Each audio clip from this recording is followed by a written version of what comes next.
Assalamualaikum warahmatullahi wabarakatuh.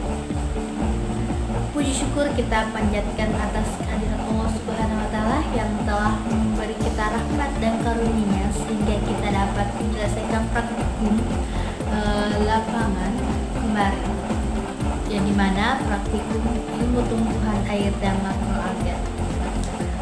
Pertama-tama perkenalkan, nama saya Reskiana dari kelompok 7 dengan NIM L02125101.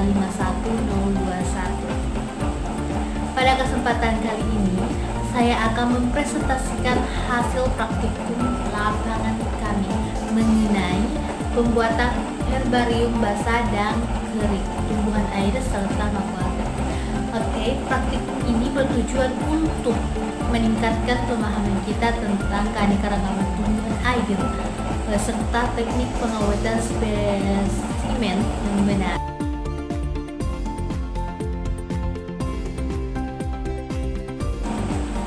Baik, untuk mengefisienkan waktu, langsung saja. Tumbuhan air adalah tumbuhan yang sebagian atau seluruh daur hidupnya berada di air, yang dimana mempunyai peran sebagai produsen primer di perairan yang merupakan sumber makanan bagi konsumen primer. Kemarin kita melakukan praktikum, yang dimana praktikum tersebut dilakukan pada hari Sabtu tanggal 11 Oktober 2025 yang bertempat di Waduk Tunggu Pampang, Bangkala, Kota Makassar, Sulawesi Selatan. Di dalam praktikum ini kami menemukan dua spesies, yang dimana ada ecing gondok dan ada kangkung air. Yang pertama, ecing gondok dengan klasifikasi Hindoplantae divisi Tracheophyta kelas Magnoliopsida, ordo Homelinales, famili Pontederiacea, genus Ehorniaco, spesies Ehornia Crassipes. Ecing gondok merupakan gulma di air karena pertumbuhannya yang begitu cepat. Karena pertumbuhan ecing gondok yang begitu cepat, maka ecing gondok dapat menutupi permukaan air, yang dimana menimbulkan masalah pada lingkungan sekitar. Ecing gondok biasanya hidup di perairan dangkal dan keruh dengan suhu rata-rata 28 derajat Celcius hingga 30 derajat Celcius. Gulma akuatik ini mampu tumbuh pada pH 4 hingga 12 dan bisa ditemukan di danau, waduk, pinggiran sungai, dari hulu hingga hilir dan juga pesawahan. Ecing gondok berasal dari Amerika Selatan, tetapi sekarang tersebar luas di berbagai wilayah subtropis dan tropis di seluruh dunia termasuk Indonesia. Adapun ciri-ciri morfologi dari ecing gondok di antaranya memiliki batang, akar, daun bunga, daun yang bulat, tangkai yang membus sebagai alat apung, serta akar serabut panjang hingga. Seperti yang kita ketahui, kami mengambil ecing gondok sebagai bahan herbarium basah, yang dimana beberapa prosedur pembuatan atau pengambilan sampel herbarium basah. Yang pertama, kita memilih tumbuhan air yang sehat dan mewakili, yang dimana terdapat akar, batang, daun, dan bunga, buah jika ada ya. Yang kedua, kita ambil sampel dengan ukuran secukupnya, yang dimana sampel tidak terlalu besar agar dapat masuk ke dalam botol atau toples. Di sini kemarin kita mengambil sampel yang cukup kecil menggunakan toples. Kita memasukkan ke dalam toples atau kantong plastik ya. Setelah itu diberi dengan cairan alkohol 70%.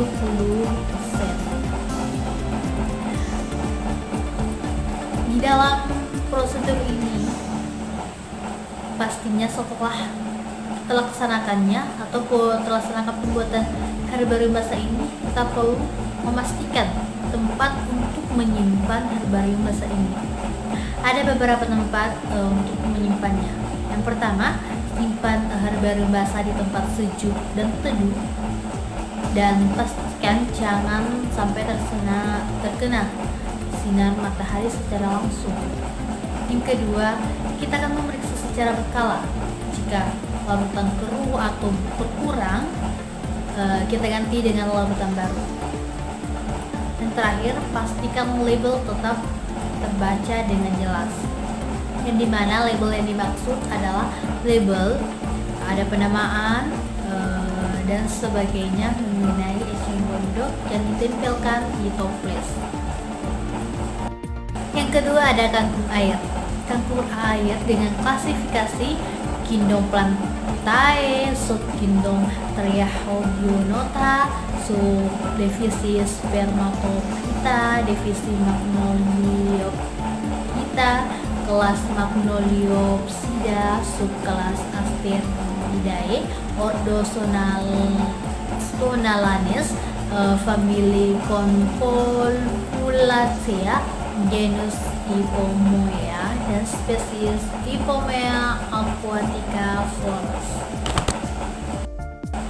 Kangkung air adalah salah satu jenis dari marga Ipomoea yang dapat tumbuh dengan baik pada badan air yang tidak terlalu dalam, yang dimana melingkup dangkal atau bantaran sungai, danau, bahkan selokannya.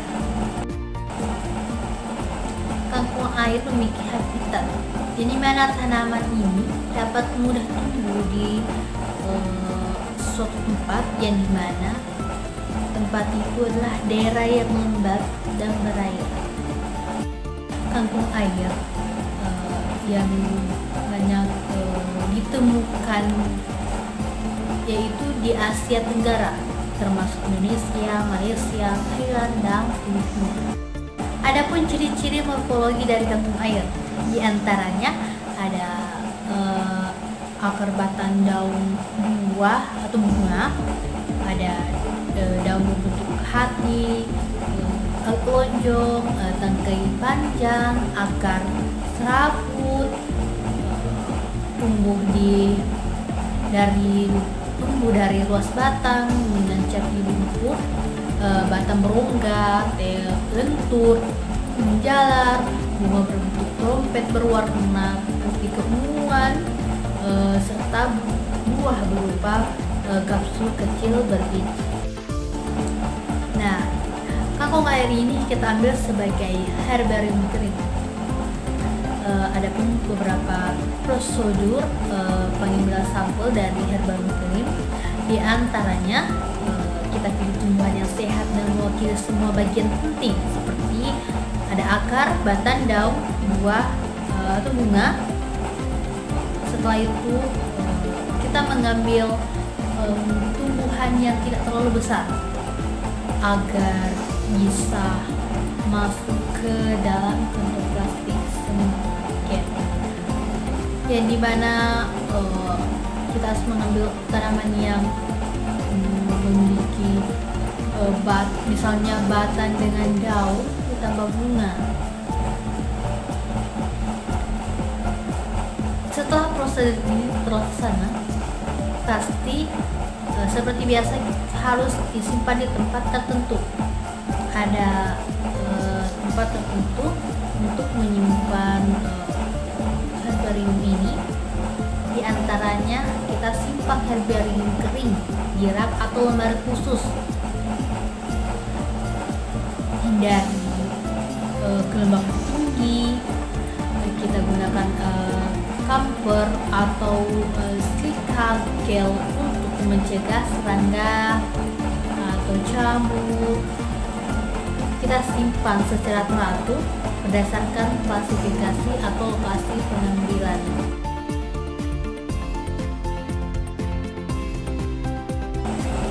Baik, demikian itulah presentasi terbaik dari saya dari kelompok 7. Semoga hasil yang saya sampaikan dapat memberi wawasan baru dan bermanfaat bagi kita semua.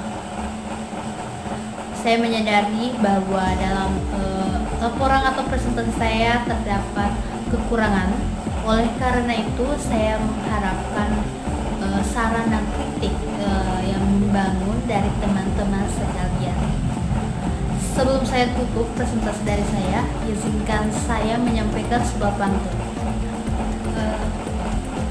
Ikan koi berenang di kali, tumbuhan air jadi makanan. Presentasi selesai, hati lega sekali. Semoga apa yang saya presentasikan dapat bermakna. Wabillahi taufiq wal hidayah. Wassalamualaikum warahmatullahi wabarakatuh.